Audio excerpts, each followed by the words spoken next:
Halo semuanya, perkenalkan nama saya Aurel Wage dan kali ini saya akan mempresentasikan jawaban saya mengenai mid semester exam untuk mata kuliah statistika dan probabilitas. Langsung saja, kita langsung ke soal yang pertama. Di mana soal pertama itu kita akan menghitung menggunakan regresi linear sederhana. Kita mulai dari langkah 0, itu adalah penyelesaian data. Kenapa? Karena seperti yang kita tahu, di mana data asli itu akan ditambahkan dengan NIM kita. Karena NIM saya adalah 1, maka semua data ditambah dengan 1. Maka seluruh nilai dalam tabel yang dicetak tebal ditambah dengan 1. Seperti yang kita bisa lihat, untuk Y asli sama dengan 61, 40, 51, 42, 54, 58, 45, 47, 35, dan 55.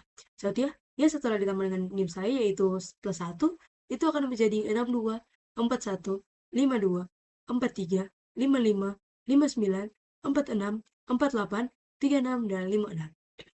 Selanjutnya, X asli sama dengan 39, 29, 36, 30, 37, 38, 33, 34, 26, 38, dan X setelah ditambah dengan 1, itu sama dengan 40, 30, 37, 31, 38, 37, 34, 35, 27, dan 39.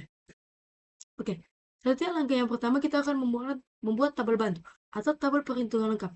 Di mana tabel ini akan menghitung XY, X kuadrat, dan Y kuadrat untuk setiap pasangan data. Saya contohkan di bagian yang pertama, XI sama dengan 40, YI sama dengan 62, XI YI sama dengan 2480, XI kuadrat sama dengan 1600, dan YI kuadrat sama dengan 3844. Kita langsung saja ke totalnya, yaitu sigma sama dengan dalam kurung N sama dengan 10, yaitu XI sama dengan 348, YI sama dengan 498, XI YI sama dengan 17.640, XI kuadrat sama dengan 12.274, dan YI kuadrat sama dengan 25.436.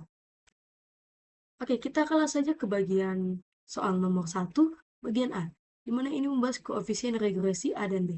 Kita akan langsung saja persamaan regresi linear sederhana Y bar sama dengan A ditambah B dikali X.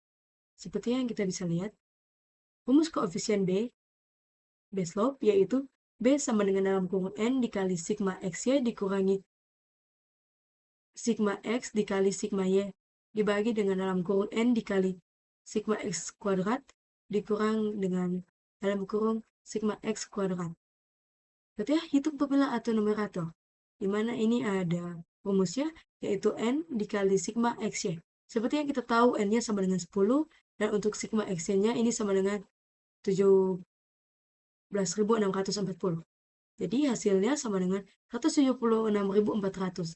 Selanjutnya, sigma X dikali dengan sigma Y sama dengan 348 dikali 498, itu sama dengan 173 dikali dengan 304. Nah, kemudian itu yang tadi yang kita sudah dapatkan itu dikurangi.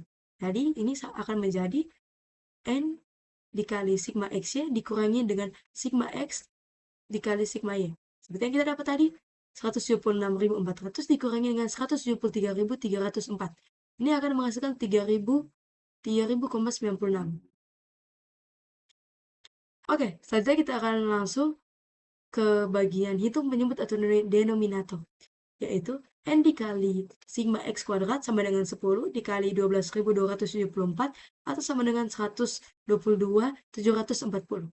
Di mana dalam kurung X kuadrat sama dengan 348 kuadrat atau sama dengan 121.104.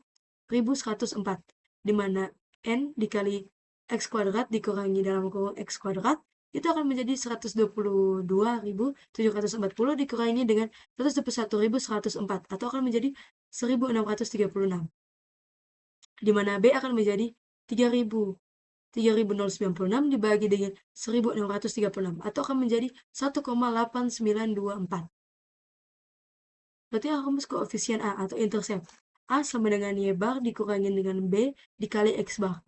Ini berarti X bar sama dengan sigma X dibagi dengan N, dan Y bar sama dengan sigma Y dibagi dengan N. X bar sama dengan 348 dibagi dengan 10, itu akan menghasilkan 34,8. Dan Y bar 498 akan dibagi dengan 10, itu akan menghasilkan 49,8. Selanjutnya, Jadi A akan menjadi 49,8 dikurangi dalam kurung 1,8924 dikali dengan 34,8. Ini akan menghasilkan 49,8 sama dengan dikurangi dengan 65,8556, di mana A akan menjadi minus 16,0556. Jawaban koefisien regresi B sama dengan 1,8924 dan A akan menjadi minus 16,0556, di mana persamaan regresi Y bar sama dengan minus 16,0556 ditambah dengan 1,8924 X. Artinya, setiap kenaikan satu satuan nilai X, maka nilainya diperkirakan naik sebesar 1,89241. Selanjutnya kita masuk ke bagian B, yaitu standard error atau SE. Rumus standard error of estimate itu adalah SE sama dengan akar dari sigma EI kuadrat dikurangi dengan N kurang 2 sama dengan akar dari SS rest dibagi dengan N kurang 2. SS rest sama dengan sigma dari EI kuadrat sama dengan 49.709 sesuai yang ada di tabel di atas tadi. Selanjutnya, N kurang 2 sama dengan 10 kurang 2 sama dengan 8. Jadi, SE sama dengan akar dari 49.709 dibagi dengan 8. Jadi, SE sama dengan akar dari 6,2136 yang menghasilkan SE sama dengan 2,4927. Itu untuk jawaban standar error. Jadi standar error sebesar 2,4927 menunjukkan rata-rata penyimpangan nilai Y aktual dari nilai Y prediksi adalah sekitar kurang lebih 2,49 satuan. Semakin kecil SE, semakin akurat prediksi regresi. Selanjutnya kita akan masuk ke bagian C, yaitu koefisien determinasi atau R kuadrat. Rumus koefisien determinasi yaitu R kuadrat sama dengan 1 dikurangi SS res dibagi dengan SST. SST sama dengan sigma Y kuadrat dikurangi dalam kurung sigma Y kuadrat dikurangi N, itu akan menjadi total sum of square. Cara menghitung SST adalah SST sama dengan sigma Y kuadrat dikurangi dengan dalam kurung sigma Y kuadrat dibagi dengan N. Jadi SST sama dengan 25.436 dikurangi dalam kurung 498 kuadrat dibagi dengan 10. Ini akan menghasilkan 25.436 dikurangi 248.004 dibagi dengan 10. Atau SST menjadi 25.436 dikurangi 24.800,4. SST akan menjadi 635,6. Sementara untuk hitungan SS rest, yaitu SS rest sama dengan sigma EI kuadrat, yaitu 49.709, di mana R kuadrat sama dengan 1 dikurangi 49.709 dibagi dengan 635,6. Itu akan menjadi 1 dikurangi dengan 0,07820 atau akan menjadi 0,9218 atau itu akan menjadi 92,18%. Jadi jawaban untuk koefisien determinasi itu adalah 0,912 atau 92,18%. Yang berarti variabel X atau independen mampu menjelaskan sebesar 92,18% dari variabel Y atau dependen. Sisanya 7,82% dijelaskan oleh faktor lain di luar model. Selanjutnya kita akan masuk ke koefisien korelasi atau R, di mana rumus percent correlation itu R sama dengan N dikali sigma XY dikurangi sigma X dikurangi sigma Y dibagi dengan akar dari N dikali sigma X kuadrat dikurangi dengan dalam kurung sigma X kuadrat, kemudian N dikali sigma Y kuadrat dikurangi dengan dalam kurung sigma Y kuadrat. Pembilang sudah dihitung, kemudian kita akan masukkan N dikali dengan sigma XY dikurangi dengan sigma X dikali dengan sigma Y, itu akan menghasilkan 176.400 dikurangi dengan 173.304. Ini akan menjadi 3.096. Kemudian hitung bagian penyebut untuk G. Ini ada N dikali dengan sigma Y kuadrat itu sama dengan 10 dikali dengan 25.436. Itu akan menghasilkan 254.360. Jadi, di mana ini kita akan lanjut ke bagian dalam kurung sigma Y kuadrat itu sama dengan 498 kuadrat. Itu akan menghasilkan 0,004, di mana N dikali dengan sigma Y kuadrat dikurangi dengan dalam kurung Y, sigma Y kuadrat itu sama dengan 254.360 dikurangi dengan 284.004 sama dengan 6.356. Selanjutnya untuk penyebut lengkap. Nah, akar dari N dikali sigma X kuadrat dikurangi dengan dalam kurung sigma X kuadrat dikali dengan N kali sigma Y kuadrat dikurangi dengan dalam kurung sigma Y kuadrat itu akan menghasilkan akar dari 1636 dikali 6356 yang akan menjadi akar dari 10.398 416 atau menjadi 3.224,66. R sama dengan 3.096 dibagi dengan 3.224,66 atau akan menjadi 0,9601. Jadi jawaban untuk koefisien korelasi sama dengan 0,9601 atau mendekati plus 1. Artinya korelasi positif yang sangat kuat antara X dan Y. Ketika X meningkat, Y juga meningkat secara signifikan. Selanjutnya kita akan masuk ke soal yang kedua, yaitu statistik data kelompok ujian kelas T. Di mana ini ada 2 baris. Kita akan seperti di data yang pertama, kalau data yang pertama itu ditambahkan dengan NIM saya, untuk data yang kali ini dikurangi dengan NIM saya, yaitu NIM saya 01. Jadi semua data dikurangi dengan 1. Di sini ada 2 baris. Kita akan lihat untuk data asli dan data setelah dikurangi dengan 1. Baris pertama untuk data asli sama dengan 90, 98, 100, 99, 100, 90, 98, 90, 100, 80, 85, 80, 90, 76, dan 85. Data setelah dikurangi dengan 1 untuk baris pertama 89, 97, 99, 98, 99, 89, 97, 89, 99, 79, 84, 79, 89, 75, dan 84. Berarti untuk baris kedua untuk data asli 99, 89, 64, 55, 60, 70, 57, 59, 67, 72, 71, 80, 95, 99, dan 90. Selanjutnya untuk baris kedua yaitu 98, 88, 63, 54, 59, 69, 56, 58, 66, 71, 70, 79, 94, 98, dan 99. Oke, selanjutnya kita akan masuk ke langkah yang pertama, yaitu menentukan kelas interval menggunakan aturan Stokes. Rumus jumlah kelas itu sama dengan K sama dengan 1 ditambah 3,322 dikali dengan log 10 N. N sama dengan 30, di mana K sama dengan 1 ditambah 3,322 dikali log 10 dalam kurung 30. Jadi K sama dengan 1 ditambah dengan 3,322 dikali dengan 1,4771. K sama dengan 1 ditambah 4,909, jadi K sama dengan 5,909 atau sama dengan 6 kelas.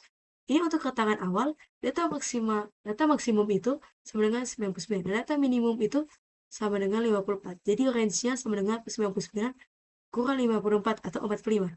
Dan untuk lebar kelas itu C atau C sama dengan range, di mana K sama dengan 45 dibagi dengan 6 atau sama dengan 7,5 dibulatkan menjadi 8, dibulatkan ke atas.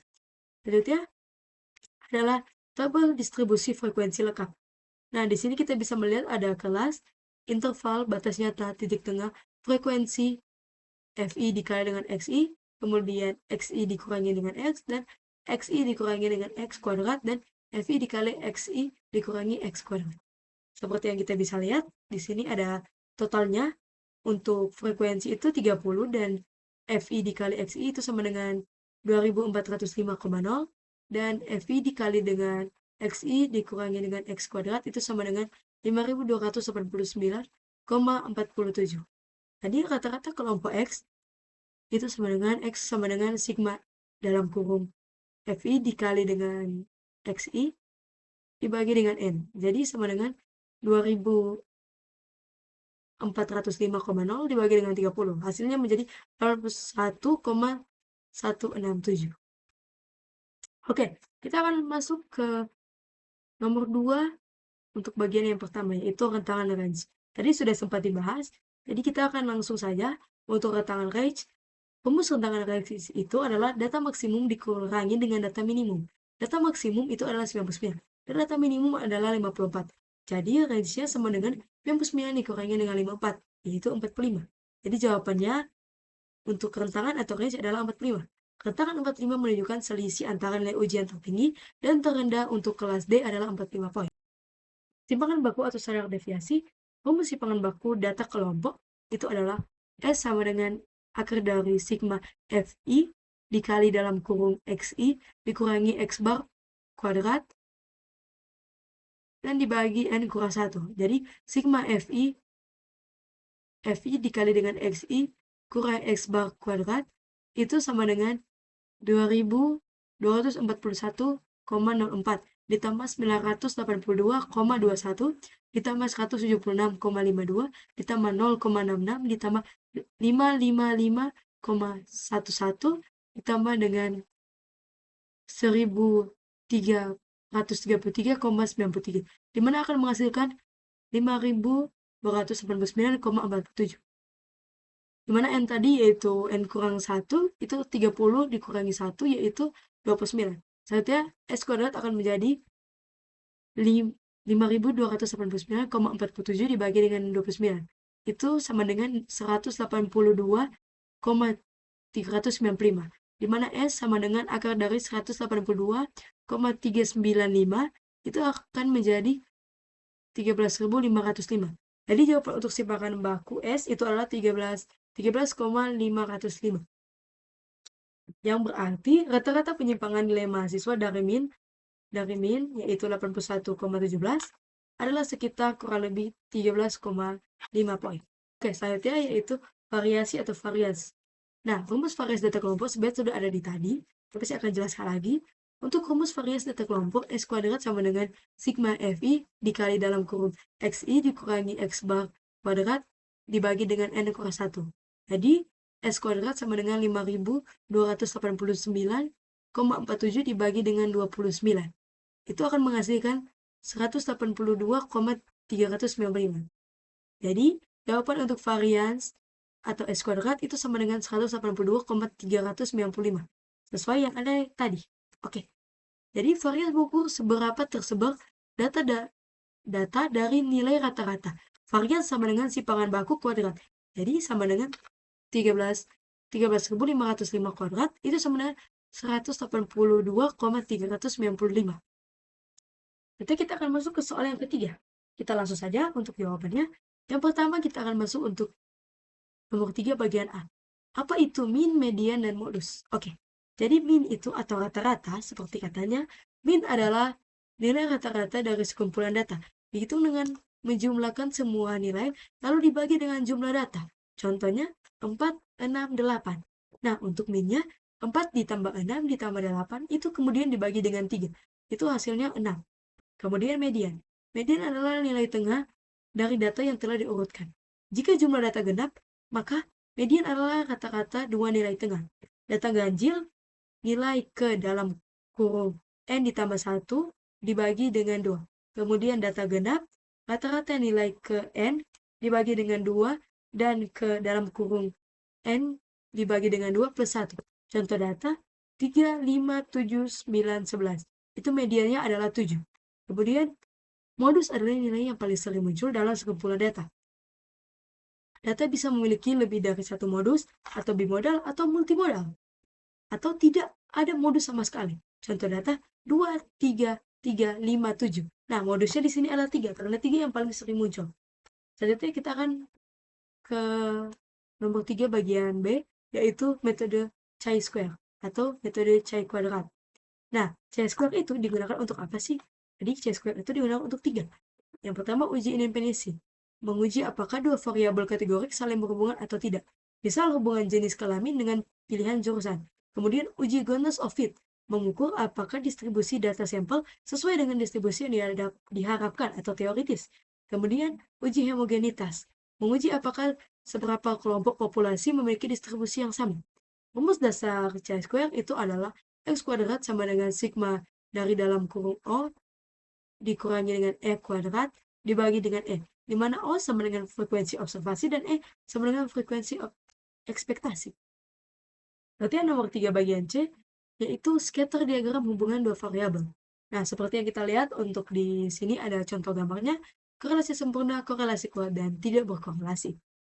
Kita bisa lihat untuk korelasi sempurna itu ada R sama dengan plus 1, korelasi kuat sama dengan R kurang lebih 0,85, dan tidak berkorelasi R kurang lebih 0.